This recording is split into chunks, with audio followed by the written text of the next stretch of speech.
بسم اللہ الرحمن الرحیم۔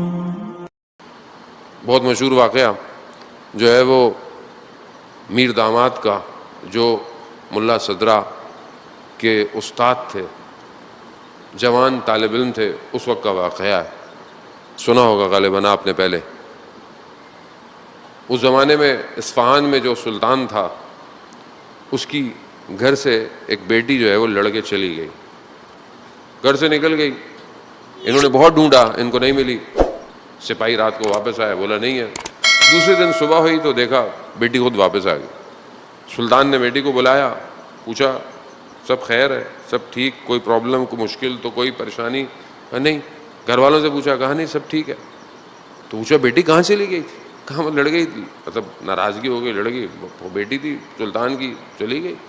کہا کہاں گئی؟ کہا میں بازار میں گئی، بازار بند تھا، رات کا وقت ہو گیا تھا، ایک دروازہ کھلا ہوا تھا بازار میں اندر گئی تو مجھے لگا کہ کوئی مدرسہ ہے، ایک حجرے سے روشنی آ رہی تھی، میں اندر گئی، دیکھا ایک جوان بیٹھا ہوا پڑھ رہا ہے۔ میں نے اسے بولا کہ میں سلطان کی بیٹی ہوں، مجھے رات گزارنی۔ اس نے بولا بھائی یہ جگہ خاتون کے لیے نہیں ہے۔ کہو سلطان کی بیٹی ہے، وہ کچھ بھی کرے۔ کہا وہ یہی جگہ ہے بہرحال آپ۔ تو اس نے پوچھا کہ اس نے کھانے کو کیا دیا تمہیں؟ کہا اس کے پاس ایک روٹی اور پیاز تھا، ایک ہی نفر کے لیے تھا، اس نے مجھے دے دی۔ کہا اس نے تمہیں کچھ نہیں کہا؟ کچھ نہیں کہا، اس نے مجھے دیکھا بھی نہیں۔ کہا اس جوان کو بلاؤ۔ اس جوان کو بلایا، اس سے پوچھا کہ تم نے بیٹی کو دیکھا ہماری؟ کہاں جب اندر آئی تھی تو پہلی نگاہ پڑی تھی۔ کہا کیسا پایا؟ کہا میں نے پہلے کبھی کسی کو اس طرح دیکھا نہیں تھا۔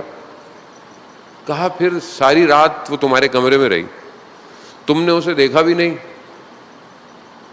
عزیزان محترم، لا الہ الا اللہ، شاید ہم دنیا کو بہت تھوڑا سا سمجھتے ہیں، یا سمجھ لیں کہ ہم دنیا ہی کو سب کچھ سمجھتے ہیں۔ مولا امیر علی ابن ابی طالب علیہ الصلوۃ والسلام صلی اللہ علیہ محمد، امام فرماتے ہیں گناہ کی لذت تھوڑی دیر ہوتی ہے، پچھتاوا بہت لمبا ہے، بہت لمبا۔ کہا تم نے دیکھا نہیں؟ کہا کہ جب میرا نفس مجھے وسوسے کرتا تھا تو میں اپنی انگلی کو اس شمع پہ رکھ دیتا تھا۔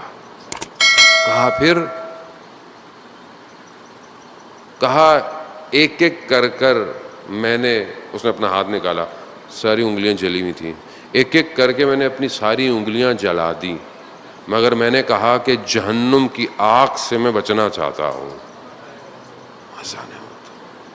یہ عفت اور پاک دامنی صرف خاتون کے لیے نہیں ہے، لا الہ الا، جو اس کو حاضر اور ناظر جانتا ہے،